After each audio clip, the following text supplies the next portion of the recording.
옛날 아주 먼 옛날에 산새들도 둥지를 틀고 쉬어간다는 깊은 산골 마을에 기와집 한 채가 웅장하게 서 있었습니다. 이 집은 대대로 덕을 쌓아 마을 사람들에게 존경을 받던 최부자의 집이었는데, 곳간에는 쌀이 가득하고 담장 너머로는 언제나 구수한 밥 짓는 냄새가 끊이지 않아 배고픈 이들이 그냥 지나치는 법이 없었습니다. 집안의 안주인인 서마님은 마음씨가 비단결처럼 곱고 성품이 온화하여 아랫사람들을 친자식처럼 아꼈으나 딱 한 가지 근심이 있어 밤마다 잠을 이루지 못하고 한숨을 쉬곤 했습니다. 그것은 혼인을 한 지 10년이 넘도록 스레 자식이 없어 대가 끊길 위기에 처해 있다는 사실이었는데, 마님은 매일 새벽 정화수를 떠놓고 삼신할머니께 정성을 다해 빌고 또 빌었습니다. 어느 해 늦가을 마당에 쌓인 낙엽이 바람에 쓸려 이리저리 굴러다니던 쓸쓸한 날에 마침내 집안에 경사스러운 소식이 찾아왔으니 마님의 몸에 귀한 태기가 감돈 것이었습니다. 마을 사람들은 모두 자기 일처럼 기뻐하며 최 부자댁의 대가 이어지게 된 것을 축하해 주었고, 마님은 불러오는 배를 쓰다듬으며 태어날 아이에게 줄 베넷저고리를 한 땀 한 땀 정성스럽게 지으며 행복한 나날을 보냈습니다. 계절이 바뀌어 눈이 소복이 쌓인 겨울밤 산통이 시작되었고, 안채에서는 분주한 발걸음 소리와 함께 뜨거운 물을 나르는 하인들의 목소리가 다급하게 오갔습니다. 밖에는 매서운 칼바람이 문풍지를 세차게 흔들었지만 방 안의 열기는 식을 줄을 몰랐고, 마침내 새벽달기 울 무렵 우렁찬 아기 울음소리가 터져 나왔습니다. 태어난 아기는 사내 아이였는데 갓 태어난 핏덩이임에도 불구하고 눈망울이 밤하늘의 별처럼 초롱초롱하고 이목구비가 뚜렷하여 보는 이로 하여금 감탄을 자아내게 했습니다. 서마님은 땀에 젖은 얼굴로 아이를 품에 안고 감격의 눈물을 흘렸으며 집안의 어른들과 하인들 모두가 덩실덩실 춤을 추고 싶을 만큼 기뻐했습니다. 그러나 이 경사를 달가워하지 않는 사람이 딱 한 명 있었으니 그는 바로 세상을 떠난 최 부자의 배다른 동생인 최생원이었습니다. 최생원은 형님이 자식 없이 세상을 떠나면 이 모든 재산과 집안의 주도권이 자신에게 넘어올 것이라 굳게 믿고 있었기에 갑작스럽게 태어난 조카의 존재가 눈의 가시처럼 여겨질 수밖에 없었습니다. 최생원은 겉으로는 축하하는 척 미소를 지었지만 속으로는 시커먼 계략을 꾸미며 사랑채 구석에서 밤새도록 술잔을 기울였습니다. 아이가 태어난 지 사흘째 되던 날, 마을 어귀에 웬 낯선 떠돌이 스님 한 명이 나타나 지팡이를 두드리며 요란한 소리를 내기 시작했습니다. 이 스님은 사실 최생원이 미리 돈을 주고 매수한 자로 사람들의 불안한 심리를 이용하여 거짓 예언을 일삼는 파괴승이었습니다. 스님은 최 부자댁 대문 앞을 서성이며 혀를 차더니 지나가는 하인을 붙잡고 이 집안에 곧 큰 재앙이 닥치겠구나, 갓 태어난 아이에게서 멸문의 기운이 느껴진다라며 큰 소리로 떠들기 시작했습니다.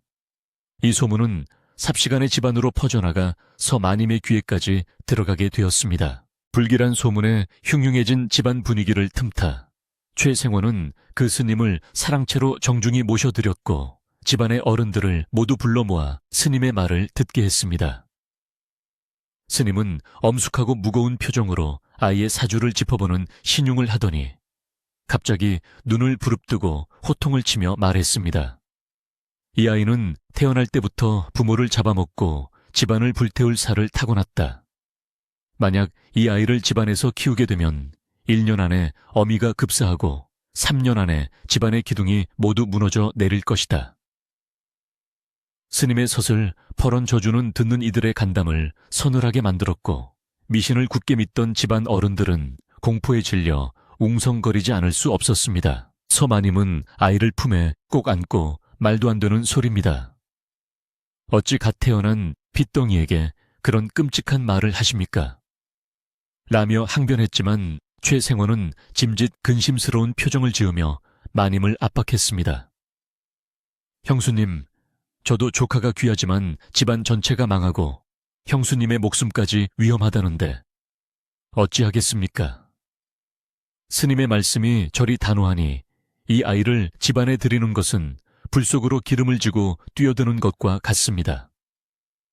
어른들은 하나둘씩 생원의 말에 동조하기 시작했고 급기야 아이를 멀리 내다 버려야만 집안이 무사할 것이라는 결론에 도달하게 되었습니다. 서마님은 피가 거꾸로 솟는 듯한 분노와 슬픔을 느꼈지만 혼자의 힘으로 집안 전체의 결정을 뒤집기에는 역부족이었습니다. 어머니로서 자식을 지키지 못한다는 죄책감에서 마님은 며칠 동안 식음을 전폐하고 눈물로 밤을 지새웠습니다. 최생원은 하루가 멀다고 안채를 드나들며 오늘 밤 당장 아이를 내보내지 않으면 마을 전체에 화가 미칠 것이라며 협박 아닌 협박을 해댔습니다. 서마님은 이대로 있다가는 아이가 쥐도 새도 모르게 최생원의 손에 의해 해를 입을 수도 있겠다는 불길한 예감이 들었습니다. 차라리 자신의 눈앞에서 떠나보내더라도 어딘가에서 목숨만이라도 부지하고 살아주기를 바라는 것이 어미의 찢어지는 심정이었습니다. 결국 새어마님은 피를 토하는 심정으로 중대한 결심을 하게 되었습니다. 그날 밤 달빛조차 구름에 가려 칠흑같이 어두운 시각에서 마님은 집안에서 가장 오랫동안 일해 온 늙은 머슴인 박노인을 은밀히 자신의 방으로 불렀습니다. 박노인은 젊은 시절부터 최부자댁의 굳은 일을 도맡아 하며 서마님을 친누님처럼 따르던 충직한 사람이었습니다. 서마님은 잠든 아기를 비단 포대기에 꽁꽁 싸매고 자신의 품에서 옷가락지 하나를 꺼내 포대기 속에 깊숙이 찔러 넣었습니다. 그리고는 박노인의 거친 손을 두 손으로 꼭 잡고 눈물을 뚝뚝 흘리며 간곡히 부탁했습니다. 박서방, 자네만 믿네. 이 아이를 아무도 모르는 먼 곳으로 데려가 주게. 절대 죽게 내버려 둬선 안 되네. 박노인은 마님의 뜻을 단박에 알아차리고 굵은 눈물을 훔치며 고개를 끄덕였습니다. 마님 염려 마십시오. 제 목숨이 붙어있는 한 이 도련님을 굶기거나 얼어 죽게 하지는 않겠습니다. 세상 끝 어디라도 가서 제 손자처럼 애지중지 키우겠습니다. 서마님은 떨리는 손으로 아이의 볼에 마지막 입맞춤을 하며 오열을 삼켰습니다. 아이는 영문도 모른 채 곤히 잠들어 있었고 그 평온한 얼굴이서 마님의 가슴을 더욱더 아프게 후벼 팠습니다. 밖에서는 마치 이별을 재촉하듯 겨울바람이 더욱 거세게 몰아치고 있었습니다. 최생원의 감시를 피해 박노인은 아이를 지게 깊숙한 곳에 숨기고 그 위에 집단을 덮어 위장했습니다. 뒷문을 통해 조심스럽게 빠져나가는 박노인의 뒷모습을 보며 서마님은 문틀을 잡고 주저앉아 소리 없는 통곡을 했습니다. 멀어지는 발자국 소리 하나하나가 마치 자신의 심장을 밟고 지나가는 것만 같았습니다. 아가 부디 건강하게만 자라다오. 이 못난 어미를 용서하지 마라. 살아서 다시 만나는 날까지 내 숨이 붙어 있을지 모르겠구나. 마님의 눈물은 차가운 마루 위로 떨어져 얼룩을 남겼고 집안의 온기는 아이가 떠남과 동시에 차갑게 식어버린 듯 했습니다. 박노인은 마을을 벗어나 상일로 접어들어서야 안도의 한숨을 내쉬고 지게를 내려 아이의 상태를 살폈습니다. 다행히 아이는 칭얼거리지도 않고 박노인의 투박한 얼굴을 보며 방긋 웃어 보였습니다. 그 미소를 본 박노인은 가슴이 뭉클해지며 하늘을 향해 맹세했습니다. 도련님, 억울하게 쫓겨난 이 서름을 제가 다 갚아드리겠습니다. 비록 천한 늙은이의 손에서 자라야 할 운명이지만 뼈가 부서지는 한이 있어도 도련님만은 귀하게 모시겠습니다. 박노인은 다시 지게를 짊어지고 험한 산길을 재촉하여 사람들의 발길이 닿지 않는 깊은 산속으로 향했습니다. 한편 아이를 내보낸 서마님은 그날 이후로 웃음을 잃고 마치 넋이 나간 사람처럼 지냈습니다. 최생원은 눈에 가시 갔던 조카가 사라지자 쾌제를 부르며 집안의 모든 열쇠를 차지하고 주인 행세를 하기 시작했습니다. 그는 마님이 슬픔에 잠겨 방 밖으로 나오지 않는 것을 기회로 삼아 곡간의 곡식을 자신의 유흥비로 탕진하고 소작인들을 괴롭히며 거드름을 피웠습니다. 집안의 가세는 조금씩 기울기 시작했고 예전에 넉넉하고 인심 좋던 최부자 댁의 명성은 점차 바닥으로 떨어졌습니다. 마을 사람들은 혀를 차며 어린 핏덩이를 내쫓더니 천벌을 받는 개야 라고 수군거렸지만 서마님을 불쌍히 여겨 대놓고 욕을 하지는 못했습니다. 계절이 몇 번이나 바뀌고 해가 거듭될수록 서마님의 몸은 쇠약해져만 갔지만 그녀의 눈빛만은 꺼지지 않는 불씨처럼 살아있었습니다. 매일 밤 그녀는 남몰래 장독대 뒤에 정화수를 떠놓고 어딘가에 살아있을 아들과 박노인의 안녕을 빌었습니다. 비바람이 몰아치는 날이면 아이가 춥지는 않을까 걱정했고 밥상을 받을 때면 아이가 굶지는 않을까 목이 메어 수저를 들지 못했습니다. 그런 마님의 간절한 기도가 하늘에 닿았는지 멀리 떨어진 산속 오두막에서는 아이가 무럭무럭 자라나고 있었습니다.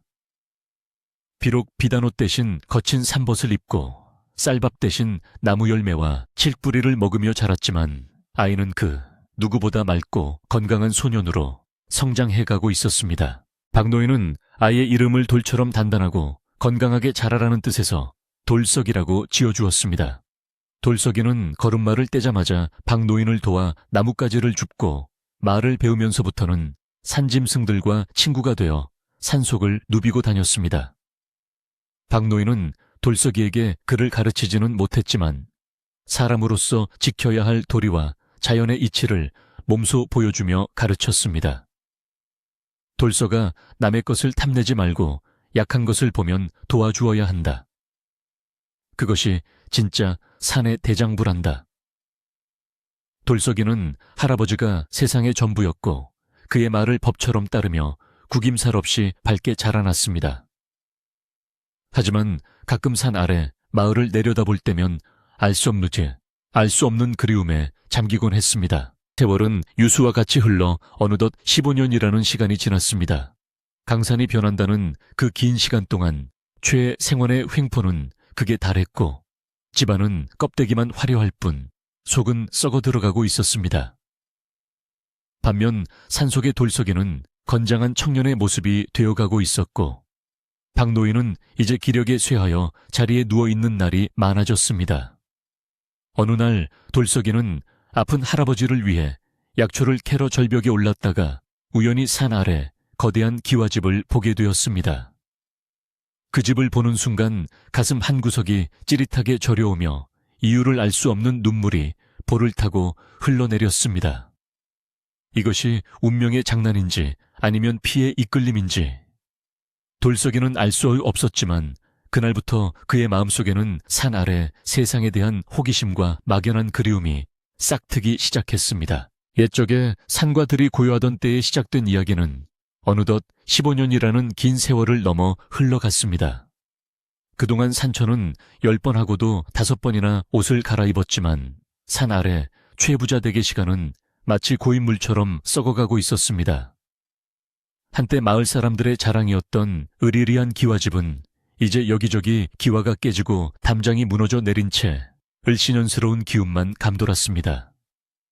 집안의 주인 노릇을 하는 최생원은 밤낮으로 술타령을 하며 가산을 탕진하기에 바빴고 그의 탐욕스러운 눈빛은 더욱 번들거리며 남은 재산이 어디 없는지 살피기에 여념이 없었습니다. 그는 조카를 쫓아낸 것이 자신의 복을 불러온 것이라 믿고 있었지만 사실은 집안을 갉아먹는 존벌레가 되어 스스로 파멸의 길을 걷고 있는 줄은 꿈에도 모르고 있었습니다. 안채의 주인인 서 마님은 살아있으나 죽은 사람과 다름없는 모습으로 하루하루를 버티고 있었습니다. 그녀의 검고 윤기 흐르던 머리카락에는 어느새 하얀 서리가 내려앉았고 곱던 얼굴에는 깊은 주름골이 패여 세월의 무상함을 보여주었습니다. 마님은 최생원이 안채의 물건들까지 하나둘씩 내다 파는 것을 보고도 아무런 제지를 하지 않았습니다. 재물이라는 것이 자식 잃은 어미에게 무슨 소용이 있겠습니까? 그녀가 유일하게 정성을 쏟는 일은 새벽마다 뒷마당 장독대에 정화수를 떠놓고 비는 것이었는데 그 간절한 뒷모습은 보는 이들의 눈시울을 적시기에 충분했습니다. 비나이다 비나이다. 이름도 불러보지 못한 내 아들 부디 살아만 있어 다오. 바람에 실려 흩어지는 그녀의 기도는 텅 빈 집안을 공허하게 맴돌 뿐이었습니다. 반면 사람들의 발길이 닿지 않는 깊은 산속 오두막에서는 전혀 다른 시간이 흐르고 있었습니다.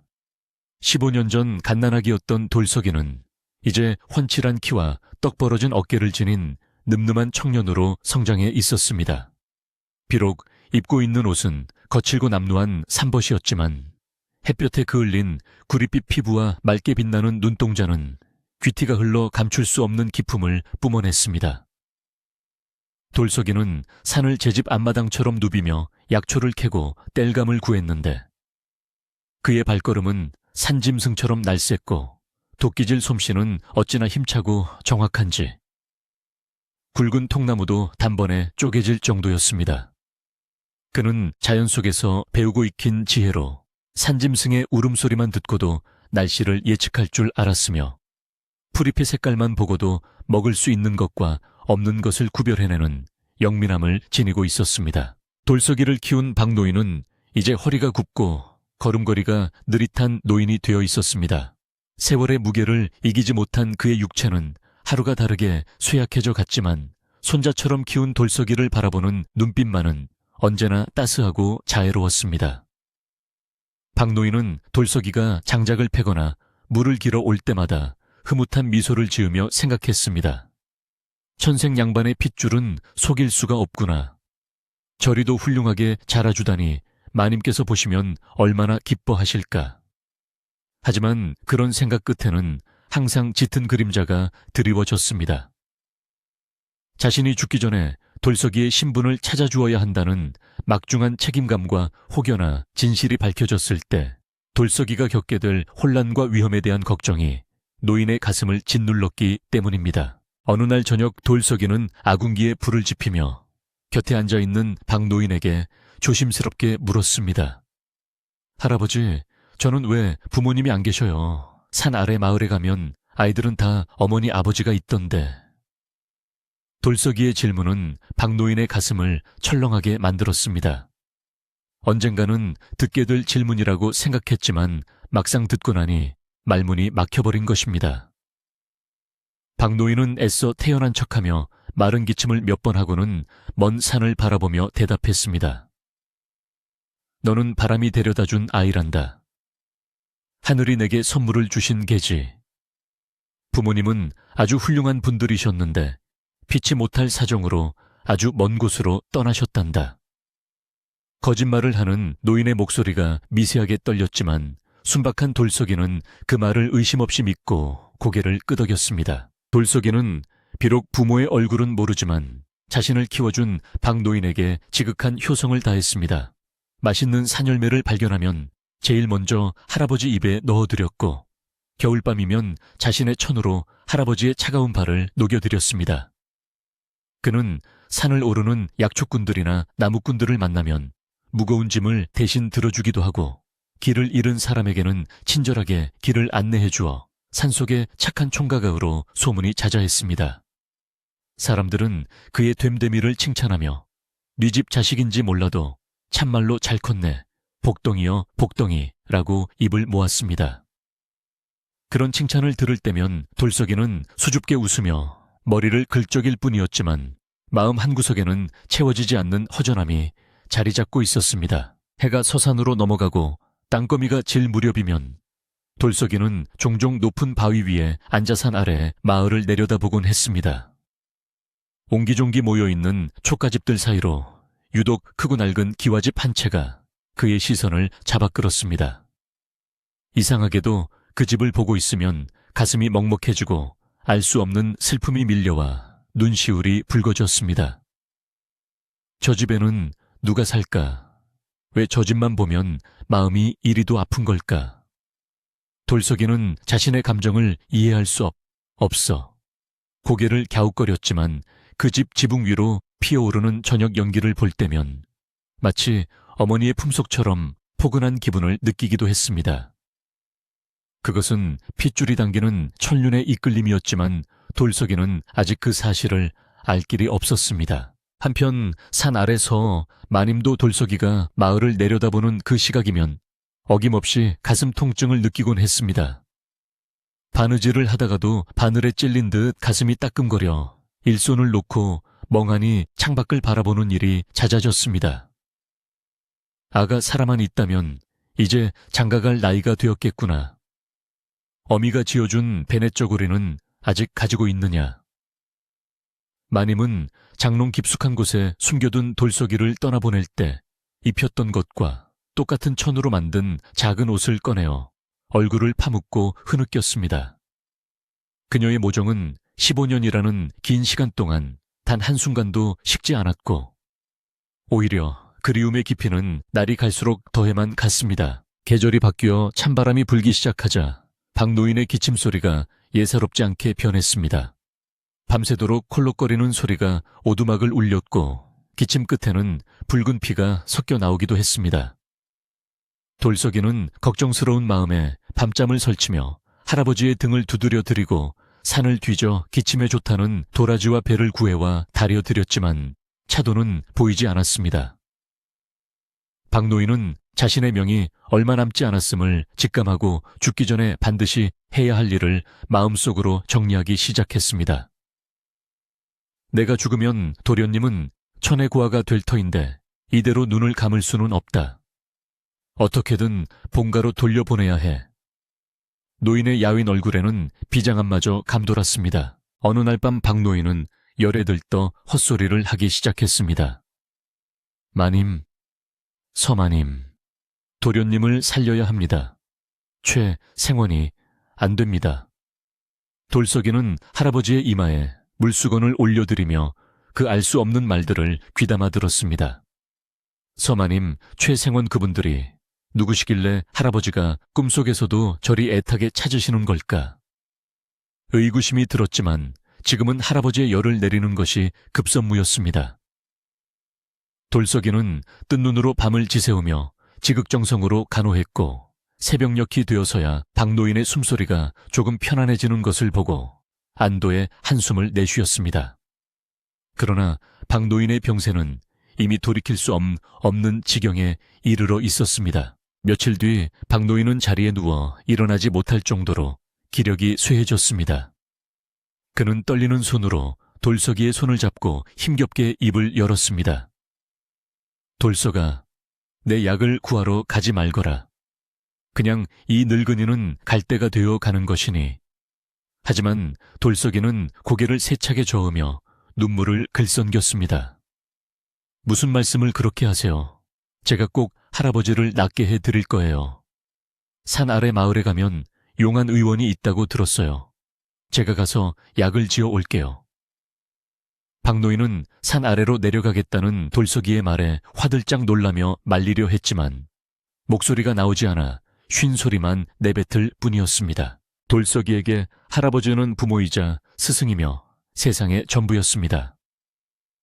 그런 할아버지를 잃을지도 모른다는 두려움은 돌석이를 움직이게 하는 가장 큰 힘이었습니다. 그는 집안에 있는 마른 약초들을 모아 보찜을 꾸리고 허리춤에는 낡은 낫을 찼습니다. 약값을 치르려면 약초라도 팔아야 했기 때문입니다. 할아버지, 조금만 기다리세요. 제가 해지기 전에 다녀올게요. 꼭 좋은 약을 구해올 테니 걱정 마세요. 돌석이는 방문을 단단히 여미고 뒤를 돌아보며 다짐했습니다. 그의 결연한 표정에는 소년의 앳된 모습은 사라지고 가족을 지키려는 가장의 무게감이 실려 있었습니다. 돌석이는 15년 만에 처음으로 산을 내려오기 시작했습니다. 익숙한 숲길을 지나 낯선 마을 어귀에 들어서자 사람들의 웅성거리는 소리와 개 짖는 소리가 들려왔습니다. 모든 것이 신기하고 낯설었지만 돌석이는 한눈을 팔 새가 없었습니다. 오직 할아버지를 살려야 한다는 일념 하나로 발걸음을 재촉했습니다. 마을 사람들은 산에서 내려온 덩치 큰 청년을 호기심 어린 눈으로 바라보았습니다. 그의 행색은 남루했지만 눈빛만은 형형하게 빛나고 있어 범상치 않은 기운을 풍겼기 때문입니다. 어떤 아이들은 돌석이의 뒤를 졸졸 따라다니며 산사람이다 산사람 하고 놀려대기도 했지만 돌석이는 그들에게 따뜻한 미소를 지어 보일 뿐이었습니다. 물어물어 의원을 찾아 약을 지으려 했지만 가진 약초로는 턱없이 부족했습니다. 의원은 고개를 저으며 이 정도로는 어림도 없다. 산삼이라도 캐오지 않는 이상 늙은이의 병을 고치기는 힘들다라고 냉정하게 말했습니다. 돌석이는 절망감에 털썩 주저앉고 말았습니다. 그때 지나가던 마을 아낙네들의 이야기 소리가 들려왔습니다. 저기 최부자 댁에 가면 귀한 약재가 산더미처럼 쌓여 있다는데 인심이 고약해서 나눠줄 리가 있나. 그 말을 들은 돌석이의 귀가 번쩍 뜨였습니다. 최부자 댁, 왠지 모르게 익숙한 그 이름. 돌석이는 마지막 희망을 걸고 그 집을 찾아가 보기로 결심했습니다. 비굴하게 국어를 해서라도 할아버지를 살릴 약을 구해야만 했습니다. 돌석이는 떨리는 마음을 안고 마을 한가운데에 있는 가장 큰 기와집, 자신이 산 위에서 매일 내려다보던 바로 그 집 앞으로 다가갔습니다. 가까이서 본 집은 멀리서 보던 것보다 훨씬 더 낡고 음산한 기운을 풍기고 있었습니다. 대문은 굳게 닫혀 있었고 안에서는 누군가의 고함 소리가 흘러나오고 있었습니다. 돌석이는 잠시 망설였지만 앓고 계신 할아버지를 떠올리며 용기를 내어 대문의 쇠고리를 잡았습니다. 쿵쿵쿵. 둔탁한 문 두드리는 소리가 정적을 깨고 집 안으로 울려 퍼졌습니다. 이것이 15년 만에 이루어지는 모자 상봉의 서막이 될 줄은 문을 두드리는 돌석이도 문 안에 서마님도 아직 알지 못했습니다. 운명의 수레바퀴는 이제 막 거침없이 돌아가기 시작했습니다. 옛날 어느 상월 마을에 고요하던 최부자 댁의 정막을 깨는 둔탁한 문 두드리는 소리가 울려 퍼졌습니다. 돌석이는 떨리는 손으로 대문 고리를 잡고 다시 한번 힘껏 내리쳤는데 그 소리는 마치 자신의 심장 박동 소리처럼 다급하고 절박하게 들렸습니다. 잠시 후 안에서 누구시기에 남의 집 대문을 이리 요란하게 두드리는 게요? 라는 짜증 섞인 목소리와 함께 빗장이 풀리는 소리가 났습니다. 끼익하는 소름 돋는 소리와 함께 무거운 대문이 열리고 졸린 눈을 비비며 늙은 행랑가범이 고개를 내밀었습니다. 그는 남루한 옷차림에 흙투성이가 된 돌석이를 위아래로 훑어보더니 마치 잡상인을 대하듯 손을 휘휘 내저으며 문을 다시 닫으려 했습니다. 돌석이는 닫히려는 문틈 사이로 다급하게 발을 집어넣으며 행랑가범의 옷자락을 붙잡고 애원했습니다. 어르신, 제발 한 번만 도와주십시오. 산 위에 계신 제 할아버지가 병이 들어 오늘 내일 하십니다. 사람 목숨 하나 살리는 셈치고 약을 좀 구할 수 있겠습니까? 돌석이의 눈에는 간절함이 가득했지만 인심이 메마른 최부자 댁의 하인인 행랑가범에게는 그저 귀찮은 거지 때중 하나로 보일 뿐이었습니다. 에이, 재수없게 아침부터 무슨 소리야. 우리 집에는 남는 약 따위 없으니 썩 물러가라.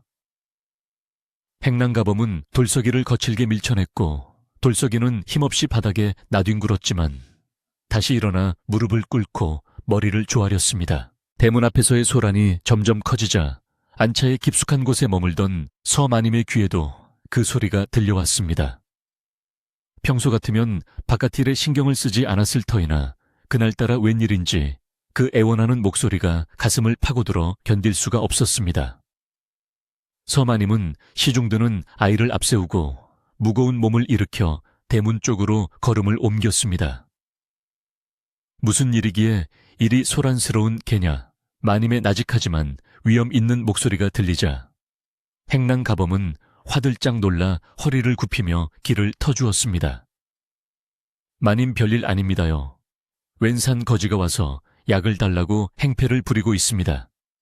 얼른 내쫓겠습니다. 서마님의 시선이 바닥에 무릎을 꿇고 있는 청년에게 머물렀을 때 그녀는 숨이 턱 막히는 듯 단 충격을 받았습니다.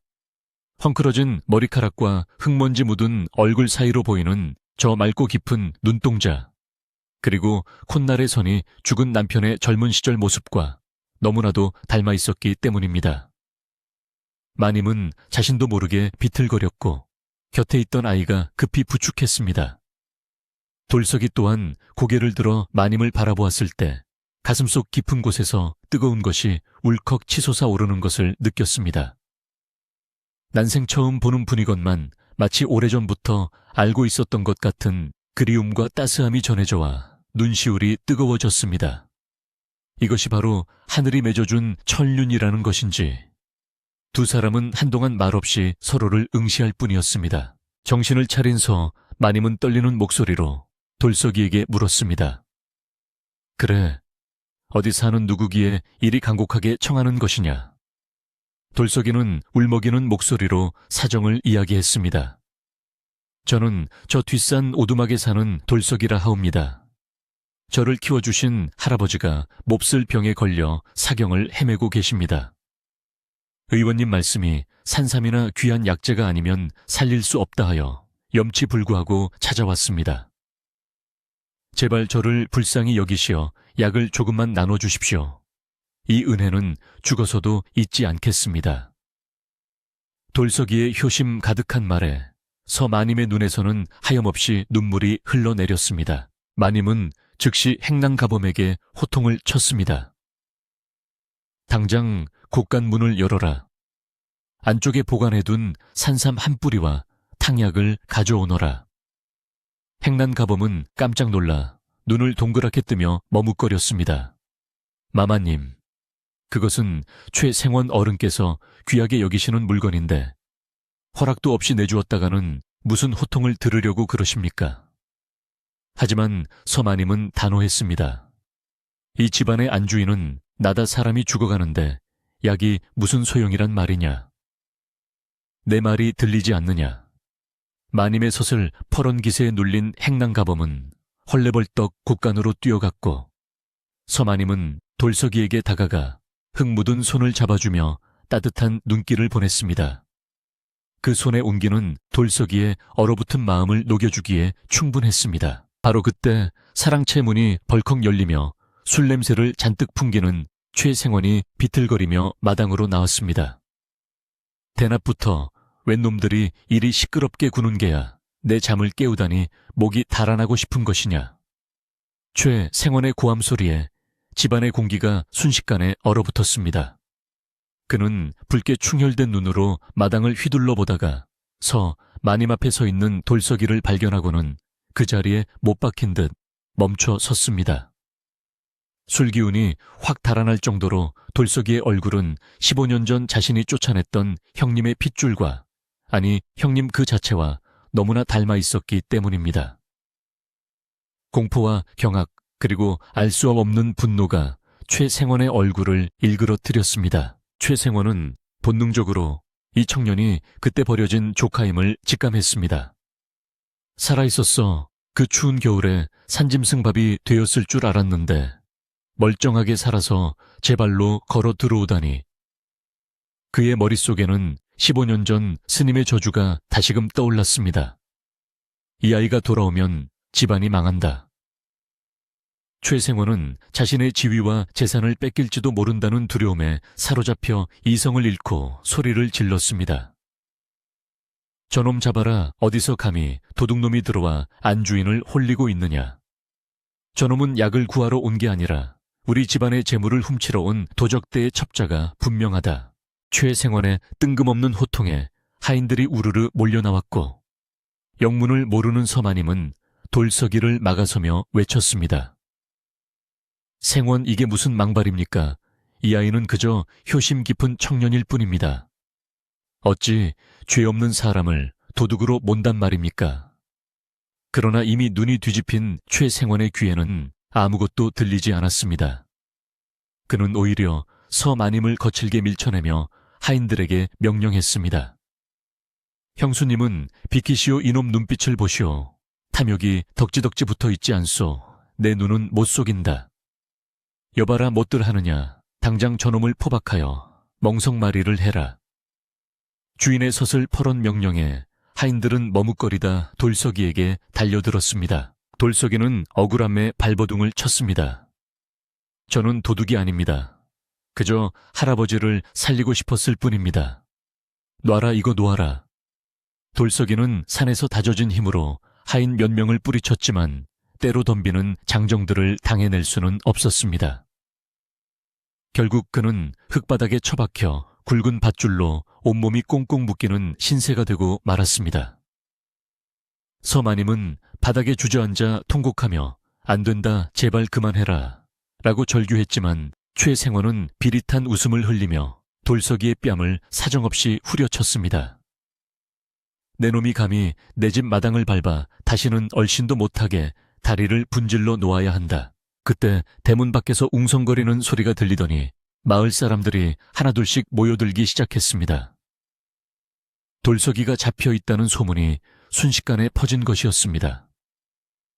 평소 돌석이에게 도움을 받았던 나무꾼과 아낙네들이 대문 안을 들여다보고는 깜짝 놀라 소리쳤습니다. 아니 저게 무슨 짓이오. 저 총각은 산속에 사는 돌석이가 아니오. 법 없이도 살 착한 사람을 도둑이라니 말도 안 됩니다.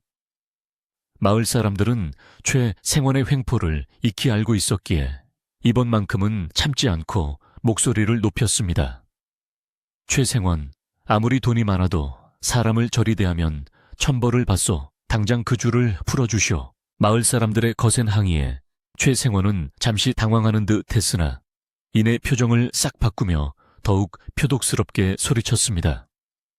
내 이놈들 남의 집안일에 감 놔라. 배 놔라 참견이냐. 저놈이 너희들을 속인 것이다. 내 눈으로 똑똑히 보았다. 저놈 품속에 우리 집 은수저가 들어있는 것을 보았단 말이다. 최생원은 있지도 않은 거짓말을 꾸며대며 자신의 행동을 정당화하려 했습니다.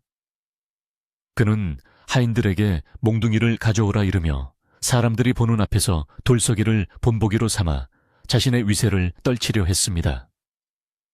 공포 분위기가 조성되자 마을 사람들도 주춤하며 뒤로 물러설 수밖에 없었습니다. 묶여있는 돌석이의 입에서는 신음과 함께 피가 흘러내렸지만 그는 고통보다도 마님이 바닥에 쓰러져 오열하는 모습에 가슴이 찢어지는 듯 했습니다. 저분이 왜 나 때문에 저렇게 슬퍼하실까? 내 어머니도 살아계셨다면 저런 모습이셨을까? 돌석이는 흐릿해지는 의식 속에서도 마님의 얼굴을 눈에 담으려 애썼습니다. 최생원은 돌석이의 그 눈빛이 더욱 싫었습니다. 형님의 눈빛, 형수의 눈빛. 자신이 가지지 못한 그 고귀한 기품이 거적을 입은 놈에게서 보인다는 것이 참을 수 없는 모욕으로 다가왔습니다. 다시는 이 근처에 얼씬도 하지 마라.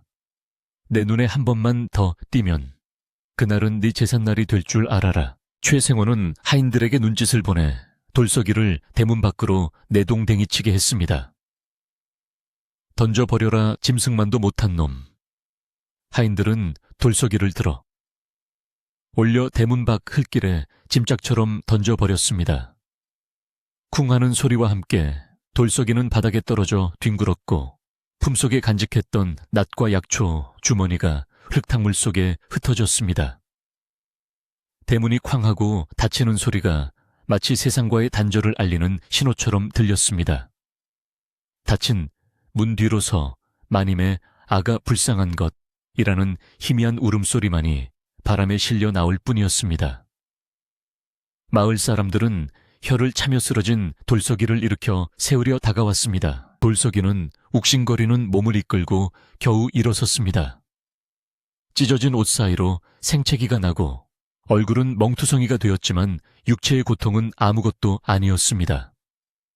빈손으로 돌아가야 한다는 사실, 기다리고 계실 할아버지를 살릴 수 없게 되었다는 절망감이 그의 영혼을 난도질했습니다. 그는 닫힌 대문을 멍하니 바라보며 주먹을 꽉 쥐었습니다.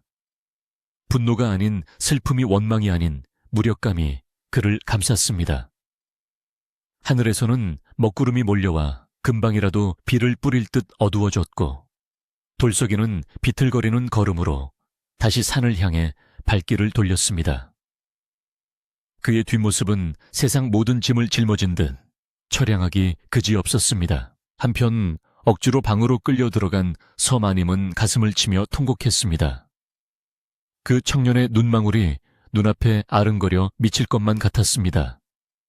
여보, 당신이 보낸 아이입니까? 어찌하여 이리도 가혹한 운명이란 말입니까? 마님은 창문을 열고 멀리 보이는 산 쪽을 바라보았습니다. 비틀거리며 올라가는 작은 점 같은 돌서기의 모습이 보였습니다. 그때 마님은 문득 바닥에 떨어진 무언가를 발견했습니다. 하인들이 돌서기를 끌고 나갈 때 흘린 것으로 보이는 낡은 복주머니였습니다. 마님이 떨리는 손으로 그것을 집어들었을 때 그녀의 심장은 멈추는 것만 같았습니다. 그것은 15년 전 자신이 박노인의 손에 쥐어주었던 바로 그 비단 조각으로 기운 주머니였기 때문입니다. 진실의 조각을 손에 쥔 서마님의 손은 사시나무 떨듯 떨렸고 억눌려 왔던 모성애가 봇물 터지듯 터져 나왔습니다. 하지만 이미 아이는 쫓겨났고 집안은 최 생원의 섯을 퍼런 감시 아래 놓여 있었습니다. 밖에는 굵은 빗방울이 하나둘 떨어지기 시작했고 산속 오두막에서 죽어가던 박노인은 천둥 소리에 깜짝 놀라 눈을 번쩍 떴습니다. 마지막 힘을 짜내야 할 때가 왔음을 직감한 것입니다. 하늘이 울고 땅이 진동할 폭풍우가 몰아치는 밤, 15년 묵은 비밀이 밝혀질 시간이 점점 다가오고 있었습니다.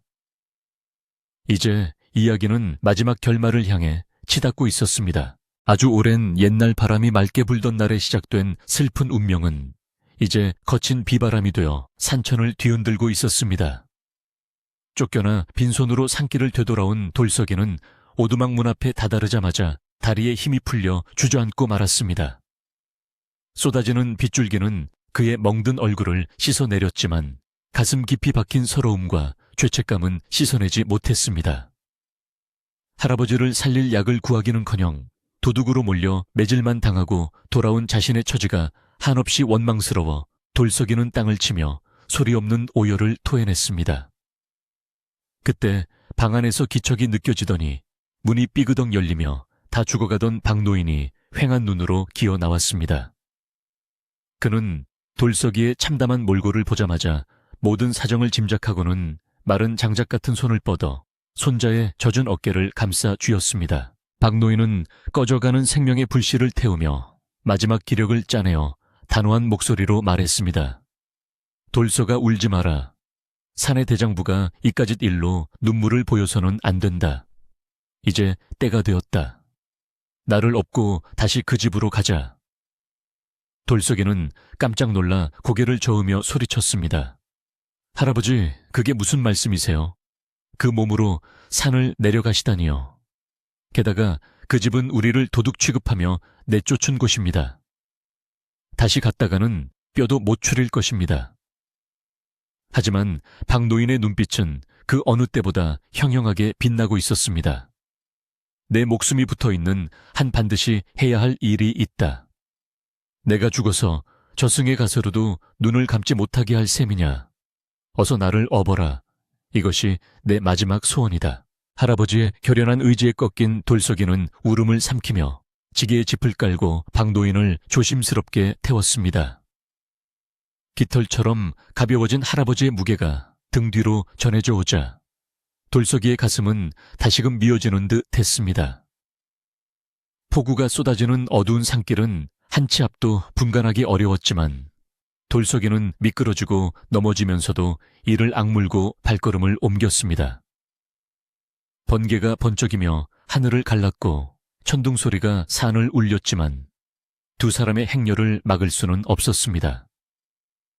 박노인은 품속에 무언가를 소중히 끌어안은 채 빗물에 젖은 돌석이의 등을 토닥이며 끊임없이 미안하다 고맙다 라고 속삭였습니다. 그것은 단순한 산행이 아니라 15년간 어긋나 있던 운명을 제자리로 돌려놓기 위한 필사적인 몸부림이었습니다. 한편 최부자댁 안채에서는 서마님이 넋이 나간 사람처럼 멍하니 마루에 앉아 비 내리는 마당을 응시하고 있었습니다. 그녀의 손에는 아까 주운 낡은 복주머니가 들려 있었고 마음속에서는 확신과 두려움이 교차하며 폭풍우처럼 휘몰아치고 있었습니다. 최생원은 불안한 마음에 술병을 끼고 사랑채를 서성이며 하인들에게 대문을 단단히 걸어 잠그라고 호통을 쳤습니다. 오늘 밤 아무도 들이지 마라. 쥐새끼 한 마리도 얼씬 못하게 해. 그의 고함 소리는 빗소리에 묻혀 공허하게 흩어졌지만 죄 지은 자의 불안함은 감출 수가 없었습니다. 바로 그때 빗소리를 뚫고 대문을 부술듯이 두드리는 소리가 다시금 들려왔습니다. 이 문을 열어라. 주인이 돌아왔다. 하인들이 웅성거리며 대문으로 몰려갔지만 감히 문을 열 엄두를 내지 못하고 주저했습니다. 그러자 밖에서 천둥 같은 호통 소리가 들려왔습니다. 나다 이 집에 머슴 박가다 15년 전 마님의 명을 받고 떠난 박가가 돌아왔단 말이다. 그 목소리는 병든 노인의 것이라고 믿기지 않을 만큼 우렁찼고 그 소리에서 마님은 신발도 신지 않은 채 빗속으로 뛰쳐나왔습니다. 박노인, 정말 박노인이란 말인가? 마님의 외침에 하인들이 빗장을 풀자 비에 젖은 돌석이가 박노인을 업은 채 당당하게 마당으로 들어섰습니다. 번개가 번쩍이는 순간 돌석이의 얼굴과 서 마님의 얼굴이 서로를 마주 보았고 그 찰나의 순간에 세상의 모든 소음이 멈춘 듯한 정적이 흘렀습니다. 소식을 듣고 달려나온 최생원은 사색이 되어 뒷걸음질 쳤습니다. 저저 늙은이가 죽지도 않고 살아 돌아오다니. 여봐라. 저 미친 늙은이와 도둑놈을 당장 멍석말이하여 내쫓아라. 최생원이 악을 쓰며 명령했지만 하인들은 박노인의 위험 있는 모습과 서마님의 섯을 퍼런 눈빛에 눌려 누구 하나 움직이지 못했습니다. 돌석이의 등에서 힘겹게 내려선 박노인은 비틀거리는 몸을 지팡이로 지탱하며 최생원을 향해 손가락질했습니다. 최생원 하늘이 무섭지도 않소. 형님의 핏줄을 내쫓고 집안을 이 지경으로 만들고도 천벌을 피할 줄 알았소. 박노인의 일갈은 비수처럼 최생원의 가슴에 꽂혔고 모여든 마을 사람들은 숨을 죽이며 지켜보았습니다. 박노인은 떨리는 손으로 품속 깊이 간직해온 보찜을 풀었습니다. 겹겹이 쌓인 천을 벗겨내자 그 안에서 눈부시게 빛나는 옷가락지와 15년 세월의 흔적이 묻어있는 베넷 저고리가 모습을 드러냈습니다. 그 물건들을 보는 순간 서마님은 비명을 지르며 그 자리에 주저앉고 말았습니다. 아이고, 내 새끼 이 옷은 내가 밤을 새워 지은 그 옷이 맞구나. 저 가락지는 내 혼례 때 받은 정표가 아니냐. 마님은 빗물과 눈물로 범벅이 된 얼굴로 기어와 물건들을 가슴에 품고 오열했습니다. 박노인은 돌석이를 가리키며 목이 메어 말했습니다. 마님, 이 아이가 바로 15년 전 마님께서 제게 맡기신 도련님입니다. 이름은 돌처럼 단단하게 자라라고 돌석이라 지었습니다. 보십시오. 돌아가신 최부자 어른을 쏙 빼닮지 않았습니까? 모든 진실이 밝혀지는 순간 돌석이는 그제야 자신의 출생의 비밀을 깨닫고 멍하니 서 마님을 바라보았습니다. 그럼 이분이 제 어머니란 말입니까?